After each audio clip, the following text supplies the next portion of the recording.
MA final paper 7 आपके second B में जो यूनिट सेकंड है उसमें देखिए टॉपिक है खेतीहर व एक अखेतीहर उत्पाद तकनीकी कार्यप्रणाली और उत्पादन के संबंध में।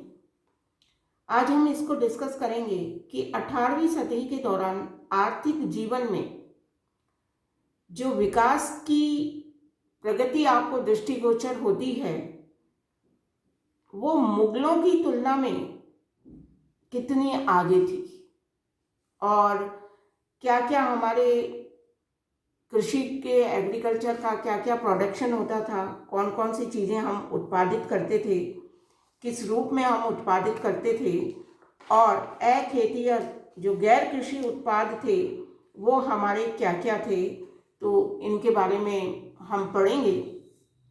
देखिए 18वीं सदी के दौरान आर्थिक जीवन के सभी क्षेत्रों में विकास हुआ था। 18वीं शताब्दी मीन्स अंग्रेजों का आगमन हो गया था और आपके पूरा जो चैप्टर्स हैं, पूरी जो पेपर है वो इकोनॉमिक हिस्ट्री का है। तो आप देखते हैं कि हमारी जो अर्थव्यवस्था थी वो ग्रामों से निकलकर अब शहरों में आ गई। हमारा हस्तशिल्प था वो ख़त्म हो गया और इंडस्ट्रीज़ ने उसकी जगह ले ली थी। जो गांव थे आसपास ही अपनी वस्तुओं को बेच देते थे, उसकी जगह अभी बड़ी व्यापारिक मंडियों ने ले लिया था। पहले हुंडी प्रथा पहले भी थी, अब नए नए जो बैंक थे वो आपको देखने को मिल रहे थे। तो आप ये देखिए कि एक चेंज जो था वो आपको दिखाई देता है प्रोडक्शन में भी और जगह भी। किंतु अगर मुगलों की तुलना में भारत के अनेक भूभाग में भू राजस्व का भार कुछ कम हुआ था, जिससे कृषि क्षेत्र में कुछ समृद्धि बढ़ी। शहरीकरण की वृद्धि के कारण व्यापार वाणिज्य एवं कुटीर उद्योगों के क्षेत्र में भी प्रगति हुई, है ना। ऐसे हम बहुत सारे ड्रॉबैक्स उनके थे, पर अगर हम ये कह दें कि एक चीज़ें जो थी वो ऑर्गेनाइज वे में आ गई। पहले देखिए आप ईस्ट में अलग राजा का शासन है तो वहाँ की पूरा का पूरा आपके राजस्व व्यवस्था अलग है, प्रशासनिक व्यवस्था अलग है, वहाँ नियम कानून अलग है। साउथ में आप जाएंगे तो वहाँ नियम कानून अलग है, नॉर्थ में अलग है। तो आप देखेंगे कि पूरे भारत में ना तो प्रशासन में कोई सिमिलरिटी थी, ना कानून व्यवस्था में थी, ना राजस्व में थी। तो ये एक चीज अंग्रेजों ने इसको ठीक करने की कोशिश की थी कि एक जैसी कानून व्यवस्था उन्होंने पूरे भारत में की, एक जैसी प्रशासनिक व्यवस्था को भी, जैसे जैसे राज्य उनके हाथ में आते गए उन्होंने एक जैसी प्रशासनिक व्यवस्था को भी किया। हम जो यूनाइटेड हुए थे, हमारा फिर भारत का स्वतंत्रता आंदोलन चला, उसकी एक वजह ये भी थी कि उन्होंने प्रशासनिक दृष्टि से भारत को धीरे धीरे एकीकृत कर दिया था।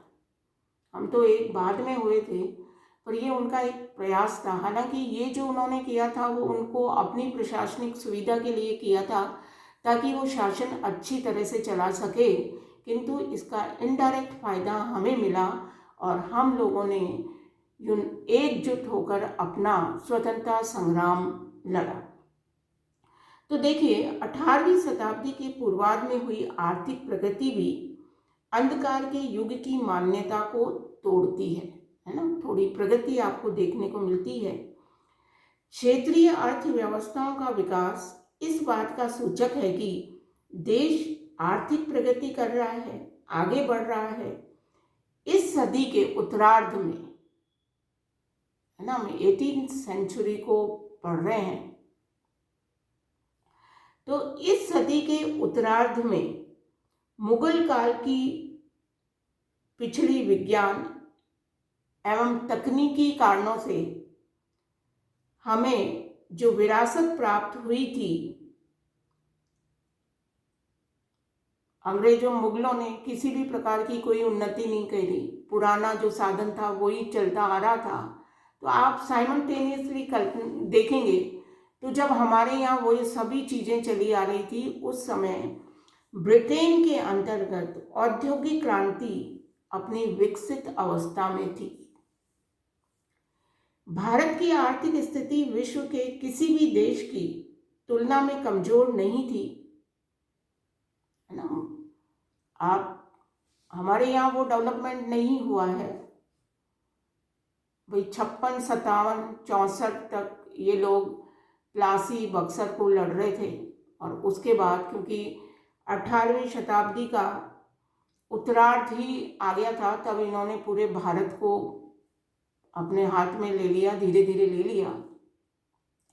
19वीं शताब्दी के आते आते उन्होंने पूरा भारत इनके कब्जे में आ गया था। पर फिर भी हम मुगलों की बात करें तो उस समय भी हमारी जो आर्थिक स्थिति थी वो इतनी कमज़ोर नहीं थी। भारत से निर्यात होने वाली वस्तुओं की एक लंबी सूची थी, जिसके माध्यम से भारत दुनिया भर के देशों में से सोना अर्जित करता था, है ना। क्योंकि हम 18वीं सेंचुरी को पढ़ रहे हैं, तो 1757 तक हमारा ही सारा शासन था।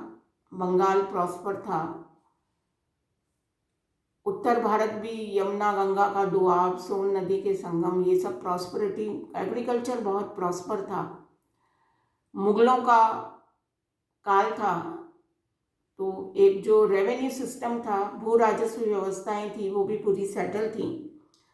तो उस समय भी भारत की जो आर्थिक स्थिति, क्योंकि जब भारत में ये सब व्यवस्था चल रही थी, इंग्लैंड में औद्योगिक विकास और इंडस्ट्रियल रिवॉल्यूशन हो गया था, किंतु भारत की आर्थिक स्थिति विश्व के किसी भी देश से कमज़ोर नहीं थी।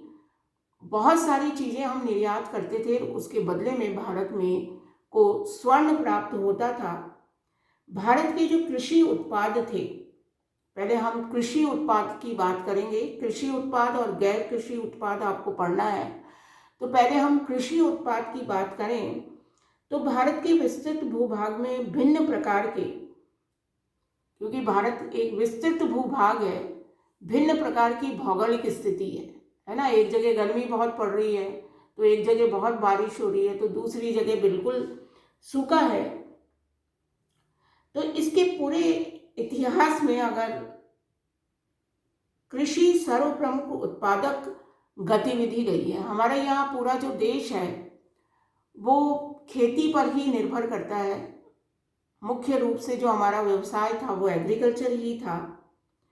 मुगल काल में भी विस्तृत भूभाग में खेती की जाती थी। इस काल में भारतीय तथा विदेशी लेखकों ने भारतीय मिट्टी की उर्वरता की प्रशंसा की थी, क्योंकि आप अगर एंशिएंट इंडिया देखेंगे तो आप जैसे वारामिहिर को पढ़ें, अन्य जो हमारे एंशिएंट इंडिया के वैज्ञानिक थे, अगर आप उनको पढ़ें तो वो मिट्टी के रंग को देखकर, वहाँ लगे हुए पौधे को देखकर, वहाँ के पत्थर को देखकर मिट्टी, पानी और वहाँ क्या उपज सकता है इसका अनुमान लगा लेते थे। तो हमारे यहाँ पर चीज़ें बहुत पहले से डेवलप थी। ऐसा नहीं है कि भारतीयों को कुछ पता ही नहीं था कि यहाँ क्या हो रहा है। अगर खारी ज़मीन में वो किसी तरह से मीठे पानी को कलेक्ट कर सकते हैं, तो इसका मतलब उनको भूभाग की पूरी नॉलेज थी। कृषि उत्पाद में अगर हम देखें तो सबसे पहले वो लोग खाद्यान्न को उपजाते थे, क्योंकि वही हमारी पहली आवश्यकता थी।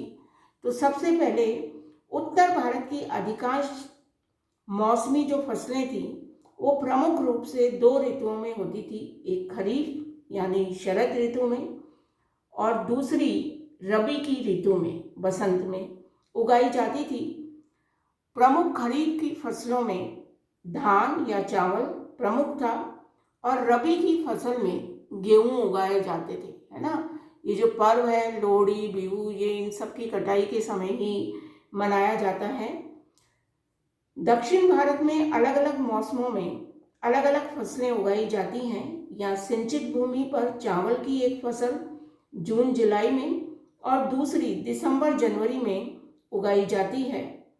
जनवरी फरवरी से अप्रैल मई तक यहाँ पर ये फसलें उगाई जाती थी। उत्तरी अर्काट में भूमि पर मई से सितंबर और अक्टूबर तक फसलें ली जाती थी, जिसमें चना, अरंडी, लाल चना आदि प्रमुख हैं।